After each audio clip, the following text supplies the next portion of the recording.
Welcome to S6 news. నేను సుధా. వార్తల్లో ముందుగా ముఖ్యాంశాలు. శాంతి చర్చల ద్వారానే యుద్ధాన్ని ఆపగలం. ప్రధాని మోడీ ఉక్రెయిన్ పర్యటన హైలైట్.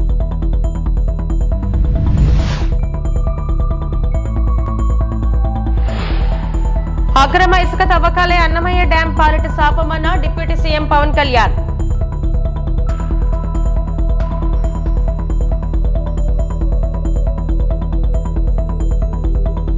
అక్కినేని నాగార్జునకు సంబంధించిన ఎన్ కన్వెన్షన్ కూల్చివేతలు ప్రారంభించిన హైడ్రా.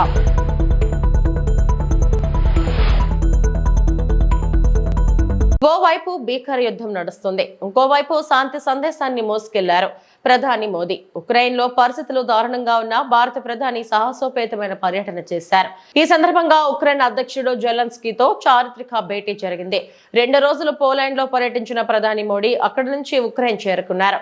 ఉక్రెయిన్ రష్యా మధ్య నెలకొన్న వివాదాన్ని చర్చల ద్వారానే పరిష్కరించుకోవాలని భారత్ మరోసారి స్పష్టం చేసింది. ఇరు దేశాలు సంప్రదింపులు జరపాల్సిన అవసరం ఉందని, ఇందుకోసం అన్ని విధాలా సహాయం చేసేందుకు భారత్ సిద్ధంగా ఉందని స్పష్టం చేసింది. సాధ్యమైనంత త్వరగా శాంతి నెలకొల్పేందుకు అన్ని విధాలుగా సహకరించేందుకు భారత్ సిద్ధంగా ఉందని అధ్యక్షుడు జెలెన్స్కీ మోదీ స్పష్టం చేశారు. రష్యా అధ్యక్షుడు పుతిన్ తో జూలైలో మోదీ జరిపిన చర్చల వివరాలను జెలెన్స్కీ వివరించారన్నారు. జెలెన్స్కీతో భేటీలో ఇరు దేశాల మధ్య 4 ఒప్పందాలు కుదిరినట్లు భారత ప్రభుత్వం ప్రకటించింది. పలు అంశాల్లో పరస్పరం సహకరించుకోవాలని నిర్ణయించుకున్నట్లు తెలిపింది. ద్వైపాక్షిక సంబంధాలతో పాటు వాణిజ్యం, ఆర్థిక అంశాలు, రక్షణ రంగం, ఫార్మాన్యూటికల్స్, వ్యవసాయం, విద్యా అంశాలపై ఇరువురు నేతలు చర్చించుకున్నారని, ఉక్రెయిన్ లో యుద్ధానికి సంబంధించి ఎక్కువ మాట్లాడుకున్నారు.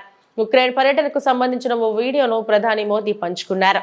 ఎక్స్ వేదికగా ప్రధాని మోడీ హైలైట్స్ కు సంబంధించిన వీడియోను షేర్ చేశారు. ఈ వీడియోలో కీవ్లో పర్యటన, చర్చలు తదితర దృశ్యాలను పంచుకున్నారు.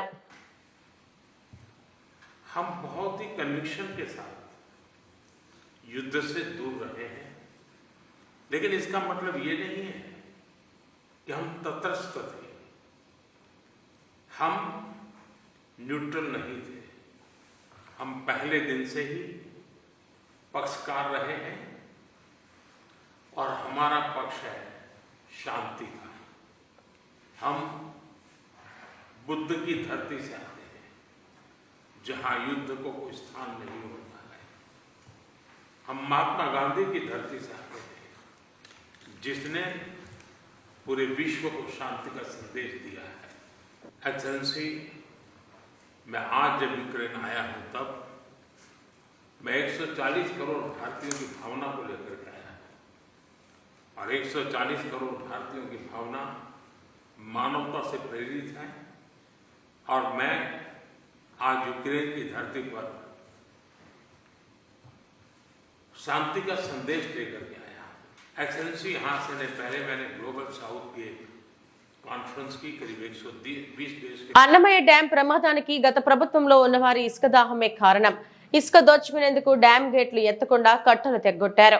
ప్రజల ప్రాణాలు కోల్పోయేందుకు కారణమయ్యారు. బాధ్యత వహించేందుకు, నష్టపోయిన బాధితులు కష్టం తీర్చేందుకు మాత్రం ఎవరూ ముందుకు రాలేదని రాష్ట్ర ఉప ముఖ్యమంత్రి వర్యులు, పంచాయతీరాజ్ మరియు గ్రామీణాభివృద్ధి శాఖ మంత్రి పవన్ కళ్యాణ్ స్పష్టం చేశారు.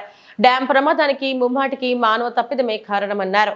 నాడు అధికారంలో లేకున్నా బాధిత ప్రజలకు అండగా నిలిచామని తెలిపారు. అన్నమయ్య డ్యాం కొట్టుకుపోయిన నాటి నుంచి జనసేన పార్టీ పక్షాన అండగానే నిలిచామన్నారు. అధికారంలోకి రాగానే ఇక్కడ జరిగిన నష్టాన్ని ప్రత్యక్షంగా తెలుసుకోవాలని నిర్ణయించుకున్నట్టు తెలిపారు. మీ కష్టంలో మేమున్నామని భరోసా ఇచ్చేందుకు నేను వచ్చానన్నారు. శుక్రవారం సాయంత్రం రాజంపేట నియోజకవర్గ పరిధిలోని అన్నమయ్య డ్యాం వరద ప్రభావిత గ్రామం పులపత్తూరులో పవన్ కళ్యాణ్ పర్యటించారు. అన్నమయ్య డ్యాం వరద ప్రభావిత గ్రామాల ప్రజలతో ముఖాముఖి సమావేశమయ్యారు. వారి సమస్యలను అడిగి తెలుసుకున్నారు. సంఘటన జరిగినప్పటి నుంచి ఇప్పుడు దాకా ఇది కావాలని నిర్లక్ష్యంతో జరిగింది. అది ఏంటంటే మీకు న్యాయం జరిగేలాగా ముందస్తుగా ఇలాంటి తప్పులు జరిగినప్పుడు ఎవరో ఒకరు బాధ్యత తీసుకోవాలి. దీని మీద ఒక హై లెవెల్ కమిటీ వేసి ఎవరు బాధ్యత వహించారు, ఎందుకు నిర్లక్ష్యం వహించారు. ఇందాక చెంగలనాయుడు గారు కూడా చెప్తా ఉన్నారు. అంతకుముందు గతంలో కూడా మన వాళ్ళందరూ చెప్పారు, మన నాయకులందరూ చెప్పారు, ప్రజలు చెప్పారు. కేవలం ఇసుక తవ్వుకోవడానికి బండ్లు పట్టుకుపోతాయని చెప్పేసి అవి ఆపారు. దాన్ని మీకు వరద సిగ్నల్స్ మీకు ఇవ్వకుండా ఆపారు.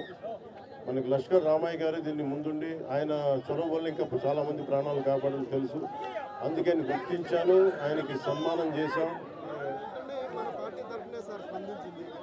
అవును, నాకు అవగాహన. ఇది మీకు మాట ఇస్తున్నాను, ఇది డిప్యూటీ సీఎం ఆఫీస్ నుంచి ప్రత్యేకించి దీన్ని దృష్టి పెట్టి ఇది నేను పర్యవేక్షిస్తాను. అధికారుల బృందాన్ని పంపిస్తాను ఒకసారి. అలాగే డ్యామ్ కూడా మళ్ళీ పునర్నిర్మాణం చేయాలి, మళ్ళీ దాన్ని ఆధునీకరించాలని చెప్తా ఉన్నారు అధికారులందరూ. సో దీని మీద కొంచెం నాకు సమయం ఇవ్వండి. మనం వచ్చి 65 రోజులు అవుతుంది అధికారంలోకి.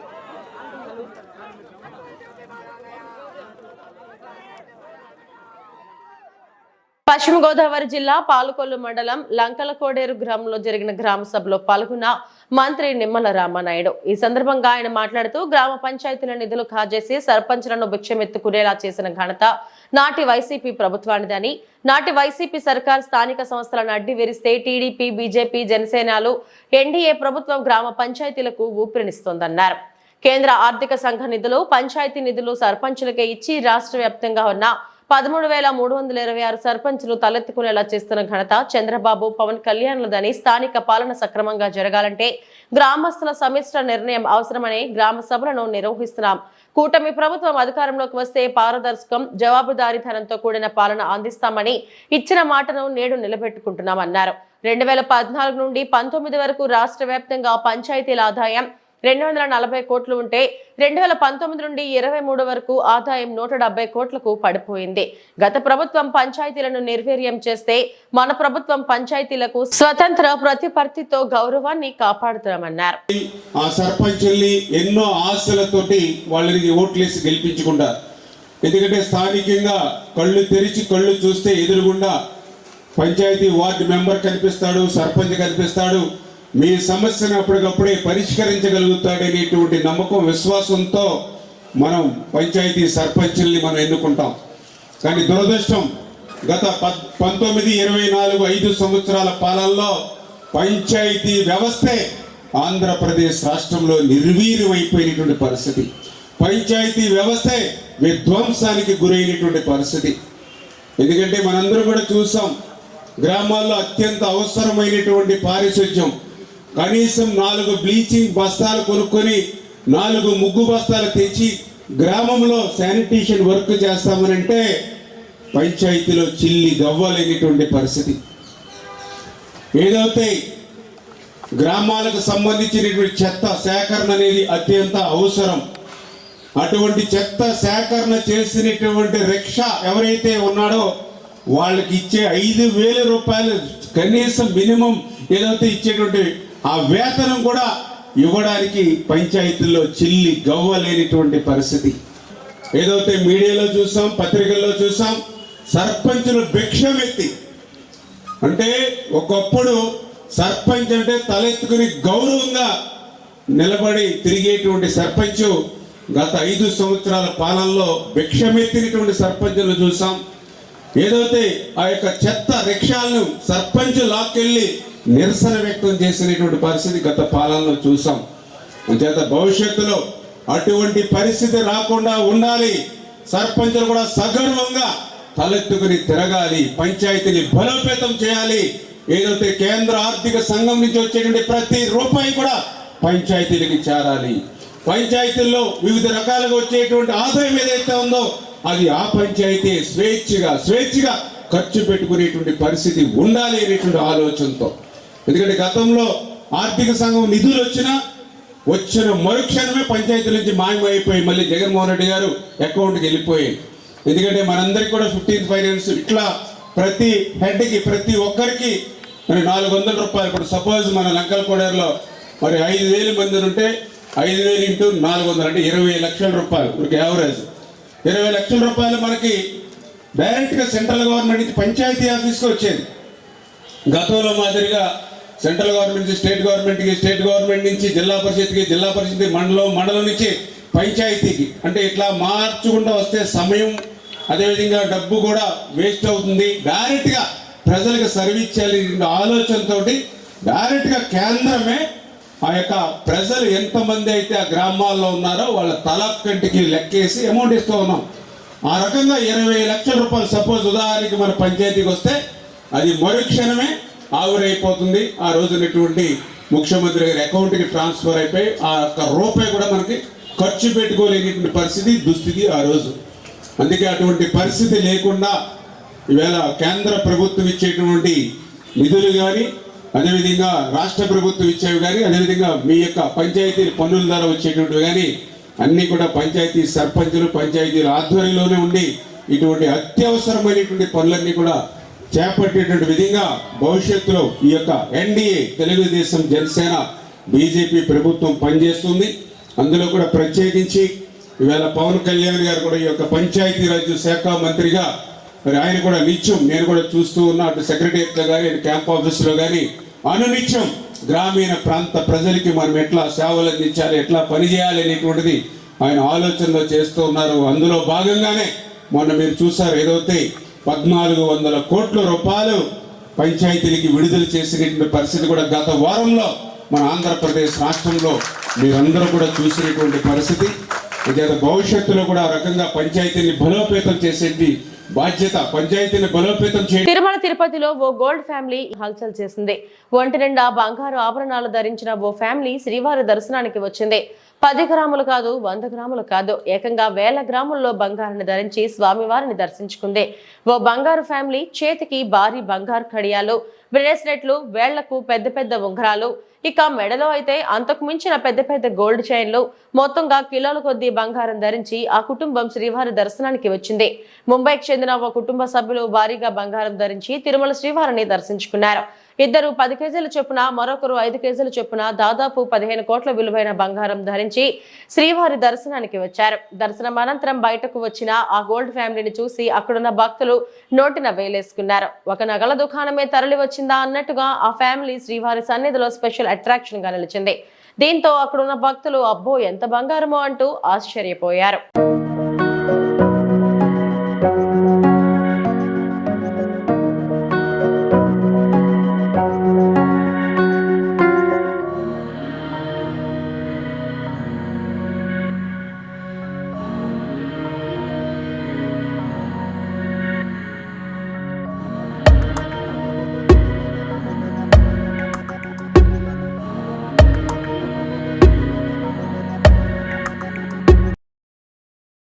సెప్టెంబర్ 1 నుంచి రాష్ట్రంలో బీజేపీ సభ్యత్వ నమోదు కార్యక్రమాన్ని చేపడుతున్నట్లు కేంద్ర పరిశ్రమల శాఖ సహాయ మంత్రి శ్రీనివాస్ వర్మ చెప్పారు.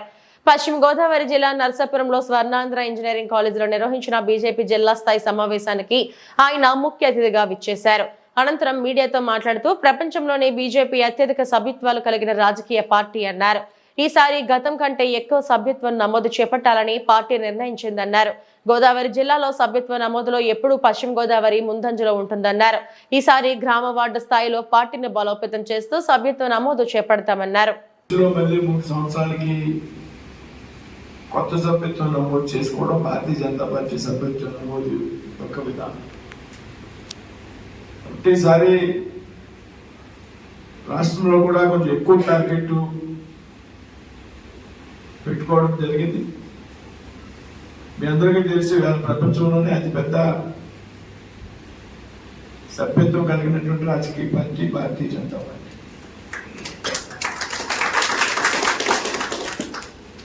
కాబట్టి మన కర్తవ్యంగా మనందరం కూడా రేపు అక్టోబర్ 1వ తారీఖు నుంచి సెప్టెంబర్ 1వ తారీఖు నుంచి ప్రారంభమయ్యేటువంటి నమోదు కార్యక్రమంలో క్రియాశీలకమైనటువంటి బాధ్యత తీసుకోవాలి. సభ్యత్వం నమోదుని చాలా ఎక్కువగా చేయాల్సినటువంటి అవసరం కూడా ఉంది. ఏదైతే గతంలో రాష్ట్రంలో దాదాపు 35-36 లక్షల సభ్యత్వం ఉంది,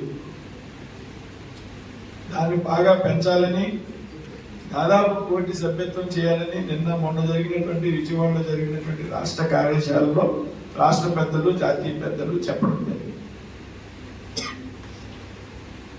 తర్వాత మనం దాదాపుగా ఏదైతే గతంలో ఉన్నటువంటి 36 లక్షల సభ్యత్వం ఉన్నదో మన జిల్లాలో దాన్ని పెద్దగా పెంచాల్సినటువంటి అవసరం. సభ్యత్వానికి సంబంధించి వెంకటరెడ్డి గారు కన్వీనర్గా, పుడేల నరసింహరావు గారు, పద్మనాభరావు గారు, కోటరామరావు గారు, వారి యొక్క అందరూ సక్సెస్ చేస్తేనే కానీ అంటే వాళ్ళు కొన్ని పేర్లు మనం అనుకోవాలి కాబట్టి రాష్ట్ర పార్టీ ఇన్ఛార్జీలుగా వారిని పెట్టిన ప్రతి ఒక్కరిలో మన స్థాయిలో అసెంబ్లీ కన్వీనర్గా ఉన్నటువంటి వ్యక్తులు, మండల అధ్యక్షులు, స్థానికంగా ఉన్నటువంటి నాయకత్వం అంతా కూడా పెద్ద ఎత్తున నమోదు చేయాల్సినటువంటి అవసరం ఉంది. అయితే పూర్వంలాగే మిస్డ్ కాల్ సిస్టమ్ ఉన్నది. అదేవిధంగా పూర్వం కుటుంబంలో ఒకరు ఫోన్ తీసుకుంటే మిగతా వాడిని కొట్టేటువంటి అవకాశం ఉంది. ఈసారి అవకాశం లేదు. ప్రతి ఒక్కరికి ఖచ్చితంగా ఇండివిజువల్గా ఫోన్ ఉండాల్సినటువంటి అవసరం ఉందనేటువంటి విషయాన్ని చెప్పడం జరిగింది. అలాగే క్యూఆర్ కోడ్ ఆధారంగా కూడా చేయొచ్చు అని చెప్పడం జరిగింది. 2-3 మార్పులు ఉన్నాయి నమో యాప్లో. కాబట్టి మనం పనిలోకి దిగిన తర్వాత అందులో వచ్చేటువంటి టెక్నికాలిటీస్ని మనం సరి చేసుకుంటూ పెద్ద ఎత్తున రాష్ట్రంలోనే నరసాపురం పార్లమెంట్ జిల్లా సభ్యత్వ నమోదులో మొదటి స్థాయిలో ఉండాల్సినటువంటి అవసరం ఉంది. ఆ విధంగా మనం అందరూ కృషి చేయాలి. చెప్తున్నానంటే కనిగిరిలో బాలికల వసతి గృహాన్ని, కమ్యూనిటీ వైద్యశాలను తనిఖీ చేసిన రాష్ట్ర సాంఘిక సంక్షేమ శాఖ మంత్రి శ్రీ డోలా శ్రీ బాలా వీరాంజనేయ స్వామి, ప్రకాశం జిల్లా కలెక్టర్ శ్రీమతి ఏ తమీం అన్సారియా, శాసనసభ్యులు శ్రీ ముక్కు ఉగ్ర నరసింహారెడ్డి. అందరూ ఇటువైపు చేయాలి. పెద్ద ఏ క్లాస్ అమ్మా? Junior inter.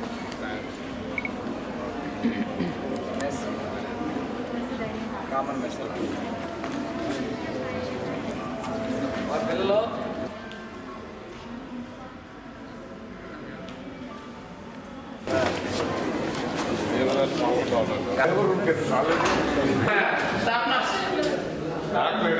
ఈరోజు మన జిల్లా కలెక్టర్ గారు తమీం అన్సారియా గారు, కనిగిరి శాసనసభ్యులు డాక్టర్ ఉగ్గు నరసింహారెడ్డి గారు, మేము ఇక్కడ కనిగిరిలోని ఇంటిగ్రేటెడ్ బాలికల వసతి గృహాన్ని సందర్శించడం జరిగింది. ఈ ప్రాంతంలో సౌకర్యాలు ఏమిటో ఉన్న ప్రాంతానికి మన శాసనసభ్యులు గారు గమనించి దాతల సహకారంతో పెయింటింగ్స్ ఏర్పాటు చేయటం, లైటింగ్స్, ఫ్యాన్లు, హాస్టల్ని మంచి వాతావరణంలో చదువుకోవడానికి, ఉండటానికి ఉండే విధంగా కల్పించినందుకు శాసనసభ్యుల్ని, అదేవిధంగా దాతలతో ముందుకు వచ్చిన పెద్దల్ని మనస్ఫూర్తిగా నేను అభినందిస్తూ ఉన్నాను. ఇంతకుముందు హాస్పిటల్ కూడా చూసాం. శాసనసభ్యులు ప్రత్యేక శ్రద్ధ తీసుకొని హాస్పిటల్లో కూడా దాతృత్వంతో అభివృద్ధి చేస్తూ ఉన్నారు. పిల్లలకు కూడా మంచిగా చదువుకోవాలని చెప్పేసి మన ఎమ్మెల్యే ఉగ్ర నరసింహారెడ్డి గారు, కలెక్టర్ గారు ఉద్బోధించడం జరిగింది. అదేవిధంగా శాసనసభ్యుల వారు ఉగ్ర నరసింహారెడ్డి వారు సొంతంగా దాతృత్వంతో గవర్నమెంట్ ఇచ్చేటువంటి రైస్ని స్థానంలో మామూలుగా మిల్లర్స్ దగ్గర నుంచినటువంటి రైస్ని హాస్టల్ విద్యార్థులకి ఒక పూట భోజనానికి, మధ్యాహ్నం ఎలాగో స్కూల్లో భోజనం చేస్తారు కాబట్టి నైట్ టైం డిన్నర్కి ఆ భోజన రైస్ని అరేంజ్ చేస్తున్నందుకు వాళ్ళని అభినందిస్తున్నాను. ఈ విషయం ఇక్కడ 2 హాస్టల్స్ ఉన్నాయి, కాలేజీ అదేవిధంగా ప్రీ మెట్రిక్, పోస్ట్ మెట్రిక్ 2 ఉన్నాయి. ఇద్దరికి ఒకటే మెనూ ఇవ్వమని చెప్పేసి కలెక్టర్ గారు కూడా వార్డెన్కి ఇన్స్ట్రక్షన్స్ ఇవ్వడం జరిగింది. అంటే ఒకే ప్రెమిసెస్లో 2 హాస్టల్స్ ఉన్నప్పటికీ మెనూలో కొద్దిగా మార్పులు ఉన్నాయి. ఆ మార్పులను గమనించి సరిచేయటం, దాంతోపాటు పిల్లల్ని ఒక సత్ప్రవర్తనతో సమాజానికి పనికొచ్చే విధంగా, కుటుంబంలో ఆర్థిక పరిస్థితిని మెరుగుపరిచే విధంగా మీరు చదువుకోవాలని చెప్పేసి మేము ముగ్గురం కూడా చెప్పడం జరిగింది. ఇది విజిట్ అనేది కూడా మాకు కొంచెం సంతృప్తిగా చేస్తుంది. మిర్యాలగూడ డిఎస్పీ ఆఫీసులో విలేకరుల సమావేశంలో డిఎస్పీ మాట్లాడుతూ 40 క్వింటాల్ల పీడీఎస్ బియ్యం పట్టువేత, పీడీఎస్ బియ్యంపై నిరంతరం నిఘా ఉంటుందని తెలిపారు. ఇద్దరిపై రౌడీ షీట్ ఓపెన్ చేశామని తెలిపారు. ఈ సందర్భంగా Miryalaguda DSP Rajasekhar Raju, CI Veerababu, SI Naresh, police సిబ్బంది అభినందించారు. దీంట్లో టోటల్గా డీటెయిల్డ్గా 4-5 డేస్ ఇన్వెస్టిగేషన్ నడిచిన తర్వాత దీంట్లో తెలిసిన విషయాలు ఏంటంటే, దీంట్లో మొట్టమొదటి ముద్దాయి నరేందర్ నాయక్, ఇతను గత 1-2 ఇయర్స్గా ఈ పీడిఎస్ రైస్ బిజినెస్లో ఉన్నాడు. ఇతని మీద ఈ కేసు కంటే ముందు ఈ సంవత్సరంలో ఇంకొక 2 కేసులు కూడా రూరల్ పోలీస్ స్టేషన్లో అయినాయి. ఇతను తనకి టచ్లో ఉండేటటువంటి రమావత్ సీను, హీరావత్ సోని, ముట్ట వెంకటేశ్వర్లు వీళ్ళ దగ్గర పీడిఎస్ రైస్ ప్రొక్యూర్ చేసుకొని దీన్ని కొంతమంది బ్రోకెన్ రైస్ అంటే నూకలు ట్రాన్స్పోర్ట్ చేసే లైసెన్స్ కలిగి ఉన్నారు. కొంతమంది వాళ్ళ లైసెన్స్ని వాడుకొని ఆ లైసెన్స్ మిస్యూజ్ చేసుకొని ఇతను ఆ బిల్స్ తయారు చేసి వీటిని హైదరాబాద్కి సంబంధించిన కొంతమంది ట్రేడర్స్కి అమ్మడం జరుగుతుంది. సో దీంట్లో ఈ ధరావత్ నరేందర్ ఇతనికి సప్లై చేసినటువంటి రైస్ సప్లై చేసేవాళ్ళు, దీంట్లో వెంకటరెడ్డి అనేటటువంటి ఒక డీలర్తో సహా 5గురు, తర్వాత వీళ్ళకి బిల్స్ ఇచ్చేటటువంటి 3, వీళ్ళందరినీ కూడా ఈరోజు అరెస్ట్ చేయడం జరిగింది. సో వీళ్ళందరూ వాళ్ళ బిల్స్ ఎవరికైతే లైసెన్స్లు ఉన్నాయో బ్రోకెన్ రైస్ ట్రాన్స్పోర్ట్ చేయడానికి లైసెన్సెస్ని క్యాన్సిలేషన్ గురించి జిల్లాధికారులకు రాస్తున్నాము. అదేవిధంగా ఇంపార్టెంట్, ఈ ధరావత్ నరేందర్ అతను గతంలో కూడా ఇతని మీద ఒక 4-5 పీడిఎస్ యాక్ట్ కేసులు ఉన్నాయి. ఇతని వల్ల ఇక్కడ తీవ్రంగా ల్యాండ్ ఆర్డర్ డిస్టర్బ్ అవుతా ఉందని చెప్పి ఇదే రూరల్ పోలీస్ స్టేషన్లో మొన్నటి రోజున ఇతని మీద రౌడీ షీట్ ఓపెన్ చేయడం జరిగింది. అదేవిధంగా మిర్యాలగూడ పట్టణానికి చెందినటువంటి రమణ అనే అతని మీద కూడా మిర్యాలగూడ 1 టౌన్లో గతంలో అతని మీద పీడీ యాక్ట్ ఉంది. మళ్ళీ ఈరోజు అతని మీద కూడా రౌడీ షీట్ ఓపెన్ చేయడం జరిగింది. సో జిల్లా ఎస్పీ గారి ఆదేశాల మేరకు మరొకసారి పీడిఎస్ రైస్ బిజినెస్ చేసే వాళ్ళందరికీ కూడా సీరియస్ వార్నింగ్, ఈ పీడిఎస్ రైస్ బిజినెస్ని బంద్ చేసుకోవాలి. పోలీస్ వాళ్ళకి సాధ్యమైనంత వరకు మాకున్న సమాచారాన్ని, పబ్లిక్ ఇచ్చే సమాచారాన్ని బట్టి ఎక్కడ కూడా పీడిఎస్ రైసు బిజినెస్ జరగకుండా మేము ప్రయత్నం చేస్తాం. దీంట్లో ఇంకా ఈ నరేందర్ నాయక్ని ముఖ్యంగా పోలీస్ కస్టడీకి తీసుకోవాల్సింది ఈరోజు రిమాండ్ చేసిన తర్వాత. ఇవి కాకుండా ఇంకా ఎవరెవరు ఇతనికి హెల్ప్ చేసేవాళ్ళు ఉన్నారు, ఇతనికి రైస్ సప్లై చేసేవాళ్ళు, లైసెన్స్ రూపంలో ఇతనికి సపోర్ట్ చేసేవాళ్ళు, ఈ ఫైనల్గా దీన్ని కొనేవాళ్ళు ఎవరైతే ఉన్నారో వాళ్ళు తెలుసుకుంటున్నారా తెలియకుంటున్నారా అనేది కూడా దీంట్లో ఇంకా వెరిఫై చేయాల్సి వచ్చింది. ఈ రోజు నాగార్జునకు సంబంధించిన ఎన్ కన్వెన్షన్ ను కూల్చివేస్తుంది హైడ్రా. పోలీసులు బందోబస్తు మధ్యలో కూల్చివేతలో చేపట్టారు అధికారులు. తిమ్మిడికుంటకు సంబంధించిన బఫర్ లో ఎన్ కన్వెన్షన్ నిర్మాణాలను చేపట్టారని అనేక ఫిర్యాదులు రావడంతో కూల్చివేతలు జరుపుతున్నారు అధికారులు.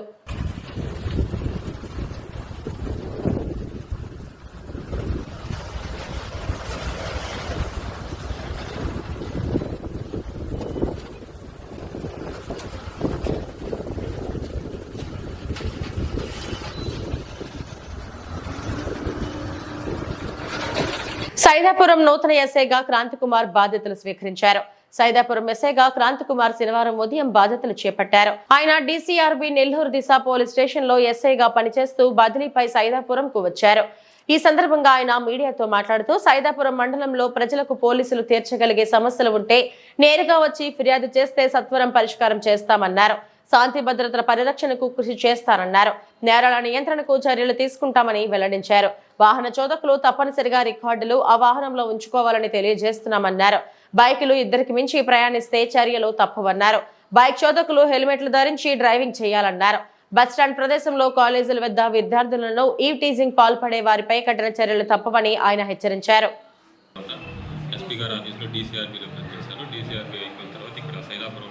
ఈరోజే ఛార్జ్ తీసుకున్నాను. ఇక్కడికి ఈరోజే వచ్చాను. ఇక్కడ ఉండే ట్రాఫిక్ సమస్యలు కానీ, ప్రజలకు ఏదైనా సమస్యలు వచ్చినా కానీ, పోలీసులు తీర్చగలిగే సమస్యలు ఏమున్నా కానీ వారు వెంటనే ఫిర్యాదు చేసినట్లయితే సమస్యలను సత్వరంగా పరిష్కరిస్తాము. ట్రాఫిక్ రెగ్యులేట్ చేస్తాము. ఎవరైనా కానీ 2 వీలర్స్ హెల్మెట్లు తప్పనిసరిగా ధరించి 2 వీలర్స్ నడపాలి. బైక్ పేపర్లు, వెహికల్ యొక్క రికార్డ్స్ తప్పనిసరిగా మెయింటైన్ చేయాలి. ఎవరైనా కానీ స్కూల్ వద్ద, కాలేజీల వద్ద ఆడపిల్లలను ఏడిపించడం, యూటీజింగ్ చేసినట్లయితే వారిపైన చట్టపరమైన కఠిన చర్యలు తీసుకోవాలి.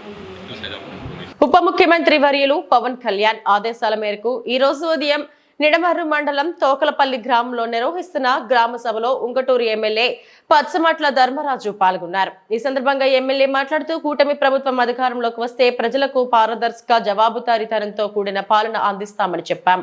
ఇచ్చిన మాట ప్రకారమే ఉప ముఖ్యమంత్రి పవన్ కళ్యాణ్ పంచాయతీలు సుసంపన్నం కావాలని ఆలోచనలతో ఈ రోజు గ్రామ సభల నిర్వహణకు శ్రీకారం చుట్టారని అన్నారు. ఈ సభలో మీ గ్రామంలో ఉన్న ప్రధాన మరియు శాశ్వత సమస్యలను అందరూ ఏకతాటిపైకి వచ్చి వాటి పరిష్కారానికి సంబంధించిన తీసుకోవాల్సిన చర్యలపై చర్చించుకోవాలని తెలిపారు. ఈ కార్యక్రమంలో మండల, గ్రామ జనసేన, టీడీపీ, బీజేపీ శ్రేణులు, గ్రామ పెద్దలు, స్థానిక ప్రజా ప్రతినిధులు, అధికారులు తదితరులు పాల్గొన్నారు.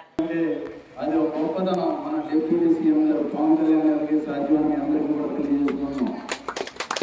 ఎందుకంటే మీ గ్రామంలో మీరందరూ కూడా కలిసి మన గ్రామానికి ఏం అవసరం, మంచినీళ్ళు ఉన్నాయా, మంచినీళ్ళ గురించి ఆల్రెడీ చెప్పారు. అది మనకి జలజీవన్ మిషన్ ద్వారా 100% మన గ్రామంలో మంచినీళ్ళు ఇచ్చే దిశగా మీరందరూ కూడా ఒక ప్లానింగ్ రెడీ చేసుకుని, ఒకవేళ మీకు ఏమైనా ఇబ్బందులు ఉంటే ఇక్కడ హెల్ప్ డెస్క్ పెట్టారు. ఆల్రెడీ అధికారులు కూడా ఇక్కడే ఉన్నారు.